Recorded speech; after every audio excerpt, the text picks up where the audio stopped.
Bonjour, et nous voilà de retour sur le plateau du Monde Nouveau en compagnie de Patrick Brusselet. Bonjour. Donc, vous êtes à la tête de Village by CA. C'est ça. Est-ce que vous pourriez nous réexpliquer cette initiative qui a maintenant 3 ans et demi sur Montpellier? C'est ça, oui, bien sûr. Alors, le Village by CA, c'est une filiale du Crédit Agricole du Languedoc. C'est ce qu'on appelle un accélérateur de start-up, c'est-à-dire qu'on accueille ici à Montpellier aujourd'hui une quinzaine de start-up qui sont en phase, alors pour décrypter ce qu'on appelle post-incubation, c'est-à-dire qu'en fait ces sociétés ont déjà un petit peu d'existence, ont déjà des premiers clients, du premier chiffre d'affaires. Ça veut dire que la solution qu'elles proposent a déjà trouvé des clients, donc une validation par le marché. Donc nous, on les accueille entre 2 et 3 ans pour les aider à accélérer. C'est pour ça qu'on appelle ça un accélérateur de start-up. L'idée étant de mettre face aux dirigeants un certain nombre de mentors, un certain nombre d'entreprises, de partenaires pour les aider dans leur croissance.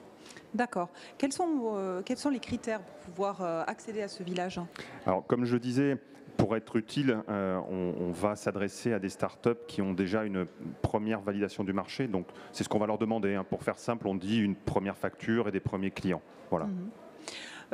By CA, donc c'est le Crédit Agricole, évidemment. Ouais. On n'imagine pas forcément le monde bancaire dans le monde de l'innovation. Finalement, il y a une certaine rigidité qu'on peut avoir de l'extérieur. Alors, c'est vrai que ça a peut-être un petit peu surpris comme démarche, mais en même temps, le Crédit Agricole, c'est une banque vraiment assise sur son territoire. On a vraiment la vocation et la volonté à être utile sur le territoire, à accompagner le développement de l'innovation et derrière la création d'emplois. Donc il y a quand même une cohérence au départ dans les motivations à être présent sur le terrain sur ces sujets-là, d'autant plus dans une région comme la nôtre où on a vraiment, j'ai envie de dire qu'on coche toutes les cases, entre guillemets, un certain nombre de porteurs de projets à potentiel, des structures publiques, collectivités, régions, etc. En soutien, des entreprises comme le Crédit Agricole ou nos entreprises partenaires qui veulent vraiment s'impliquer sur le sujet. Donc j'ai envie de dire, c'est assez cohérent. Et puis après, c'est vrai que quand on regarde l'histoire du Crédit Agricole, on a su innover, même il y a une centaine d'années, quand finalement des agriculteurs se sont réunis pour créer leur propre système de financement. Donc c'est vrai que ça peut paraître paradoxal et pourtant c'est aussi notre histoire. Avec un travail par territoire, puisqu'on est Crédit Agricole du Languedoc, et aussi avec des sociétaires, donc des personnes impliquées dans leur banque finalement. Oui, c'est ça. Et finalement, on a retrouvé ce modèle-là au travers du village, puisque le village, on l'a dit, c'est une filiale du Crédit Agricole du Languedoc, mais on ne le fait pas tout seul, le village, on le fait aujourd'hui avec une trentaine d'entreprises partenaires du territoire qui souhaitent avec nous s'impliquer concrètement dans des actions concrètes, que ce soit au travers du financement, encore une fois, du fonctionnement du village, mais aussi en termes de mentoring, à amener des heures de la compétence au service des porteurs de projets. Le village, c'est vraiment un lieu de rencontre, un lieu de réseau, mais toujours avec notre ADN qui est de faire des choses concrètes, d'apporter de vraies solutions. Et aujourd'hui, au quotidien, quand on est au village, on voit des gens qui se rencontrent, des gens qui ont plus d'expérience, qui viennent amener du temps aussi et de l'expertise à des gens qui débutent dans des projets. Voilà, la valeur, elle est aussi là. Et vous parlez justement de mentoring. Ce qui est important pour vous, c'est d'amener des professionnels donc, qui ont connaissance du marché, qui ont connaissance de l'expérience, qu'elle soit positive ou négative, pour transmettre. C'est une valeur que vous défendez, la transmission. C'est vraiment une valeur importante. Et puis, c'est vraiment utile pour ces personnes qui, encore une fois, ont passé les premières étapes de leur entreprise, de la vie de leur entreprise, ont trouvé des premiers clients. Et là, c'est vraiment important de mettre autour de table avec elles des professionnels aguerris, des gens qui ont un vrai retour d'expérience à faire. Ça a vraiment de la valeur et on se rend compte que toute la valeur, elle n'est pas dans de la sphère marchande, des gens que je paye pour m'aider, etc. Au village, on voit des gens qui prennent 2 heures de leur temps dans des agendas déjà bien chargés pour aider des porteurs de projets. Donc, on se retrouve aussi avec d'autres personnes qui ont cette vocation à transmettre, à apporter de l'utilité, à contribuer concrètement à ces choses-là. Ouais. Et nous sommes au Monde Nouveau. Est-ce que aussi dans le choix au fur et à mesure des porteurs de projets que vous sélectionnez, il y a une attention qui est portée à la dimension écologique ? Alors, la dimension écologique, plus largement la dimension sociétale. Au village, on a aussi à cœur de faire de l'innovation pour tout le monde. C'est-à-dire qu'on se rend bien compte qu'il peut y avoir des personnes qui ne se sentent pas incluses dans le sujet pour tout un tas de raisons, en fonction d'origine sociale, de lieu où on habite, etc.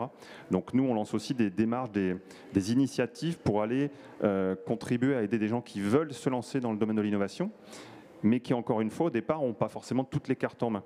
Donc l'idée, c'est aussi d'être capable d'apporter cet accompagnement à innovation sur tout le territoire et pas juste ici à Montpellier, évidemment. D'accord. 3 ans et demi après, quel bilan déjà vous pourriez faire de l'utilité de ce village by CA ? Alors, là aussi, hein, nous on aime bien au village pas faire les questions et les réponses, donc ça on le demande à ceux qui sont passés par chez nous. Et c'est très intéressant parce qu'il y a un certain nombre de choses, ils nous disent ça c'est très bien, puis sur d'autres ils nous disent là il faut plus nous aider sur ça et ça, et on est en permanence en train de le recalibrer. Donc on est vraiment au service, on veut être utile.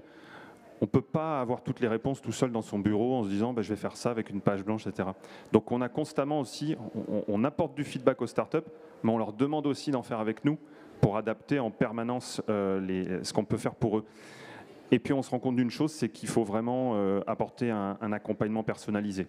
C'est très difficile d'apporter des solutions collectives auprès des startups parce qu'elles sont toutes sur des niveaux de maturité qui sont différents, les dirigeants également, les sujets ne sont pas les mêmes. Voilà. Donc on est vraiment de plus en plus amené à aller sur du sur-mesure, du cas par cas. Ce qu'on arrive à faire, c'est plus compliqué, mais bon voilà, on s'adapte vraiment à ce qu'on attend de nous. Est-ce que vous avez des retours d'expérience d'anciens porteurs de projets aussi? Alors, ce qui nous fait à la fois plaisir et toujours un petit peu de peine, c'est quand les gens s'en vont, puisqu'ils restent ponctuellement chez nous. Par contre, c'est vrai que de voir arriver des personnes à 3, 4 et les voir aujourd'hui à Montpellier à 20 ou 25 personnes. Un exemple, par exemple? Je pense par exemple à Enerfip, mon chasseur immobilier, etc., qui sont passés par le village et qu'on voit aujourd'hui continuer leur croissance. On a été une étape, on espère donc avoir apporté notre pierre à l'édifice, mais c'est vrai qu'on se dit, voilà, on avait cet objectif-là, contribuer à développer l'innovation, contribuer à développer l'emploi. Quand on voit ça, on se dit on n'a peut-être pas trop mal travaillé. Et en même temps, quand ils partent, ils nous disent sur ça c'était super, sur ça faudrait un peu le changer. Les suivants en profitent aussi. Donc c'est vraiment un système qui s'enrichit aussi de l'expérience de ceux qui la vivent avec nous. La politique RSE, c'est le mot à la mode en ce moment dans les entreprises, mais est-ce que concrètement, là aussi, vous vous engagez ? Oui, alors là aussi, nous, ce qu'on souhaite, c'est justement que ce ne soit pas de la mode. Parce que bon, j'ai rien contre la mode, mais sur le sujet, il y a vraiment de vrais enjeux. Ouais, alors, on parle aussi de greenwashing. Oui, voilà. Ouais. Alors, nous, on est green par définition, parce qu'on nous appelle la banque verte depuis toujours, mais justement, on n'est pas dans le greenwashing. Non, pour répondre sérieusement à la question, justement, aujourd'hui, le village, c'est aussi un laboratoire d'idées pour le Crédit Agricole du Languedoc, sur ces thèmes RSE, donc responsabilité sociétale, environnementale, etc. Tout à l'heure, je donnais une piste, par exemple, être capable d'apporter des solutions, grâce à tous les gens qu'on rencontre au quotidien au village, amener des solutions sur l'inclusion numérique. Et là, on a la volonté de faire, nous, on arrive à apporter des solutions très concrètes, des contacts et des opérations à mettre en place. Là, notamment, on se lance sur des formations avec une association pour, encore une fois, des porteurs de projets issus de quartiers prioritaires de la ville, du monde rural, etc. Donc voilà, on arrive, nous, grâce à notre travail au quotidien au village, dans le secteur de l'innovation, à apporter des idées au Crédit Agricole du Languedoc. C'est aussi une des attentes qu'ils ont vis-à-vis de nous. On a aussi une... Alors, je ne vais pas donner trop des éléments de surprise, mais on travaille aussi sur l'équipement de bureau de seconde main.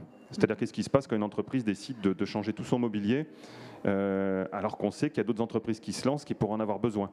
Donc il y a des initiatives locales qui se mettent en place, et nous on a envie de contribuer à ça. Avec la mise en place d'une plateforme ? Oui, c'est ça. Donc je ne voulais pas vraiment le dire, mais vous voulez me le faire. Ouais, non, mais voilà. Non, mais de toute façon, c'est pas un secret. Mais voilà. Donc nous voir aussi de quelle manière on peut être utile là-dedans. Qu'est-ce qu'on amène dans cette démarche ? Il y a des porteurs qui ont plein d'idées. La plateforme, elle existe déjà. Elle se lance. Qu'est-ce qu'on peut faire nous aussi pour rajouter notre pierre à l'édifice ? Il y a un vrai sujet. Le mobilier. Vous savez comment ça se passe. Vous réorganisez les plateaux. Surtout aujourd'hui, dans le cadre du télétravail, énormément d'entreprises sont obligées de revoir complètement leur outil de travail. On n'a plus toutes les équipes en permanence, donc on remet des cloisons, change les meubles, etc. C'est peut-être un peu dommage de gâcher tout ça, alors qu'il y a du monde derrière qui en aurait besoin. Idem pour le matériel informatique. Peut-être que vous, dans votre entreprise, vous allez vouloir changer pour prendre quelque chose de beaucoup plus récent. Mais il y a d'autres gens que ça peut vraiment aider, y compris ici, localement. Voilà. Donc là, on est sur des thèmes très concrets, des actions sur lesquelles on peut avoir un impact, parce qu'on considère que c'est notre responsabilité sociétale, côté Crédit Agricole, au-delà du fait de se dire oulala, il faut faire de la RSE, qu'est-ce qu'il y a dans le tiroir, qu'est-ce qu'on va inventer. Donc on le prend plutôt sur ce côté positif, c'est-à-dire que voilà, on voit des initiatives, on les pousse, et puis surtout on aime bien les choses concrètes, les choses qui se touchent à la fin, voilà. Et donc le village a une réelle influence sur le CA finalement. Oui, parce que c'est vrai que dans notre quotidien, on est une petite équipe agile, on est un satellite du Crédit Agricole, on peut aller beaucoup plus vite sur des initiatives et donc on apporte ces idées. Nous, on est aussi là pour être intermédiaire entre des personnes qui ne se seraient peut-être pas rencontrées, qui n'ont pas forcément même les mêmes codes, etc. Donc on est là aussi en intermédiaire pour favoriser toutes ces initiatives. Une des plus grandes difficultés des porteurs de projets, c'est de trouver des financements renforcés par la crise sanitaire. Est-ce que là aussi, vous avez senti vraiment l'influence de la crise sanitaire sur l'émulation? Alors, c'est vrai que quand on regarde notre logo, le village Baïséa, donc évidemment, les personnes qui s'adressent à nous savent très bien que nous sommes filiales d'un groupe bancaire. Donc ce qu'on a souhaité leur apporter dans l'accompagnement, c'est justement cette aide au financement. Alors ça veut dire quoi? Ça veut dire que dès le début, un porteur de projet, on va l'aider à structurer sa démarche en ayant bien en tête qu'à un moment donné, il va être devant des personnes à qui il va demander des financements. Ça peut être un banquier, ça peut être aussi un investisseur qui va prendre du risque avec lui, qui va rentrer autour de table avec lui, ça peut être des business angels, etc. Donc on l'aide à construire sa démarche aussi, sa réflexion, sa façon de présenter son projet, en ayant en tête qu'à un moment donné, il faudra être face à des personnes qui vont financer. Voilà. Donc ça nous aide aussi dans notre accompagnement, ça spécialise un peu notre accompagnement. Après, de l'autre côté, aujourd'hui, il y a de l'argent pour investir. On voit quand même, quand on regarde les statistiques, y compris l'année 2020, on a eu des records sur ce qu'on appelle les levées de fonds, vous voyez ça dans la presse. Simplement, il faut bien présenter son projet, et ça fait aussi partie de notre accompagnement. Il ne faut pas gâcher son dossier, donc ça veut dire qu'il faut être aidé par des gens qui ont cette expérience-là, pour savoir à quel moment je vais voir des investisseurs, de quelle manière je leur parle de mon projet, etc. Ça fait partie aussi de ce qu'on veut leur amener au quotidien. Oui. D'accord. Vous êtes présent au Monde Nouveau avec une belle initiative, le Créaton. Oui. Est-ce que vous pourriez nous en dire plus? Et les 8 lauréats qui ont été sélectionnés, pourquoi ces 8 lauréats au final? Alors tout à l'heure, justement, on a remis les prix des 2 lauréats.